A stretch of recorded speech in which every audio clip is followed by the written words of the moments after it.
Supermicrocomputer, SMCI, has been sprinting to keep up with one of the hottest races in tech, AI infrastructure and edge computing.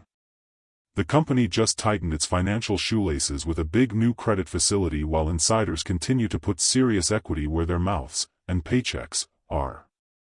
That combination looks bullish, until you zoom in and ask the harder question: can the breakneck revenue growth actually turn into durable, high margins and free cash flow?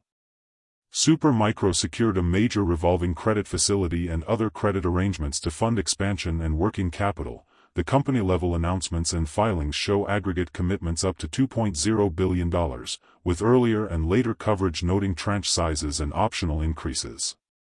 Management insiders own roughly 13.9% of the company, a big alignment signal. Wall Street is split. Goldman Sachs put a sell and $26 price target on SMCI, citing margin risk, while other analysts and outlets show much higher average targets, $46, and even bullish takes that imagine a very large upside over time. The credit facility, what was announced and why it matters.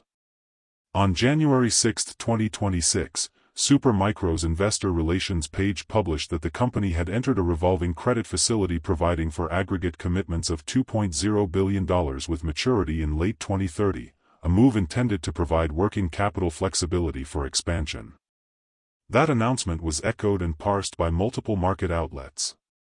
Later coverage surfaced complementary filings and write-ups showing different tranches, including near-term facility amounts and the option to expand commitments up to $2 billion. Some outlets summarized the immediate available facilities as smaller tranches. For example, articles referenced $350 million lines that could be increased. The bottom line: the company now has significantly more financial firepower and flexibility than it did a year ago. Why this matters for investors: a large credit facility does three things.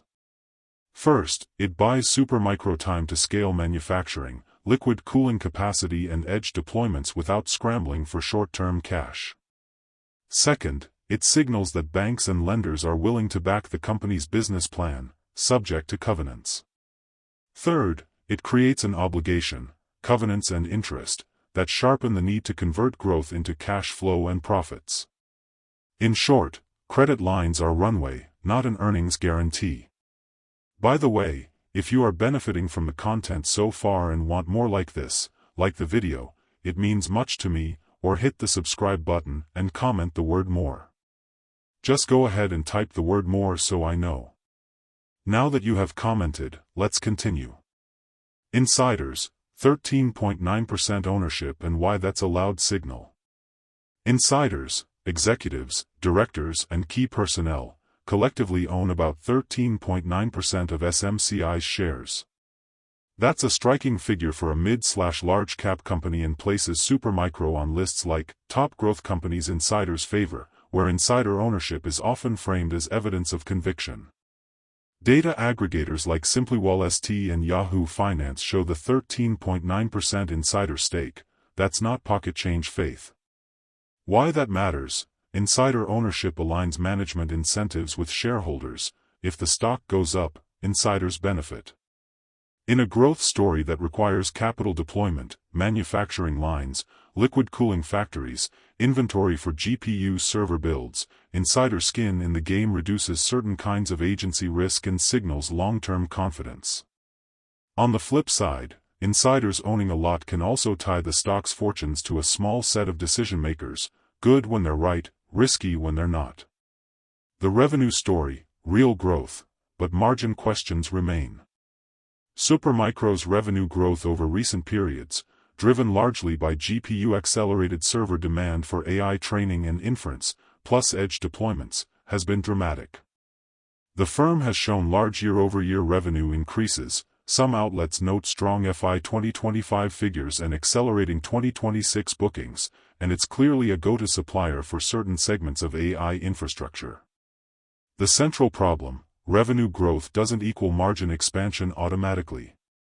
Building high-performance AI servers requires inventory stocking, GPUs are expensive, complex cooling solutions, liquid cooling, specialized chassis, and rapid fulfillment capabilities, all of which compress gross margins versus software or services businesses. Analysts worrying about margin sustainability, like Goldman, point to inventory, price competition, and channel mix as areas that could keep margins lower than investors hope. Imagine running a gourmet food truck that suddenly gets 10x orders overnight.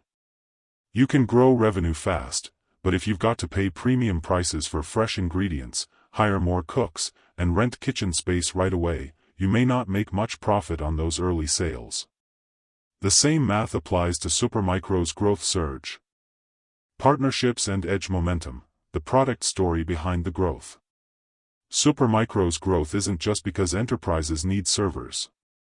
It's because SMCI has been aggressively embedding itself into AI and edge ecosystems with partners and product innovations, collaboration with NVIDIA and optimized platforms for next-gen AI accelerators, including support for Vera Rubin/CPX class platforms, positions Supermicro as a fast integrator for hyperscalers and Tier 2 cloud providers. Ericsson and Supermicro have explored bundled enterprise 5G plus edge AI solutions to accelerate deployments in retail, manufacturing, and telco edge scenarios, a practical path to recurring, system-level revenue. Recent product lines emphasize liquid cooling and high-density racks for AI workloads, a key differentiator as data centers try to cram more GPUs into power-constrained spaces. These partnerships convert product engineering into customer-ready solutions, which matters because many enterprise buyers prefer turnkey systems and references rather than piecing together raw components themselves. In short, the partnership network amplifies Supermicro's time-to-market and resale channels.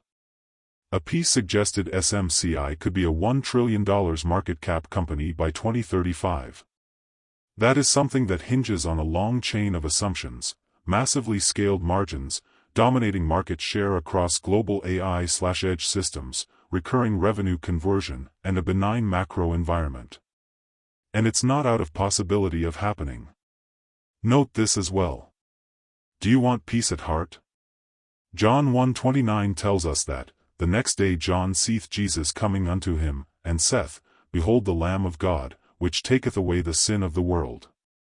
Fear God, and give glory to him, for the hour of his judgment is come, and worship him that made heaven, and earth, and the sea, and the fountains of waters."